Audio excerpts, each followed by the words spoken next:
તો પછી આટલા કટ કરી દઉં ને નીચેના? ના તો નીચેના એટલા જ કટ કરતો ને. કેટલા કટ કરવા છે તો પછી કે? જો આટલા કટ કરશું તો જ ચોટી આવશે, આટલા કટ કરી ચોટી નહીં આવે. આટલા કરું? હા નાના જ કર દઉં? નાના નહીં થોડા નાના કર. કેટલા? આટલા એટલું સારું.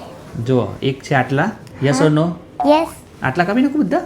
ના તો યસ કેમ કીધું? ઇતને સે મમ્મીને પૂછજો, બરાબર છે? મમ્મી એટલે આટલા મમ્મી કહે છે કે અહીંયા સુધી અડે એટલા, આ શોલ્ડર સુધી અડે ને એટલા. તને નથી સમજ પડતી, આટલા તને નથી સમજ પડતી. તું રહેવા દે, તને નથી સમજ પડતી, રહેવા દે. ઓકે, કરે આટલા કરી દઈએ આપણે. ઓકે, શોલ્ડર સુધી ડન. ઓકે, આદ્યા, જય, Aadya, Shakti. Aadya, are you ready for the transformation? Aadya, are you ready for the transformation? આમ જો જલ્દી, નહીં તો હું હેરકટ નહીં કરી શકું તારા. મિરરમાં જો જલ્દી ફટાફટ. હા, જો તું છોકરો છે તો શરમાય છે હે?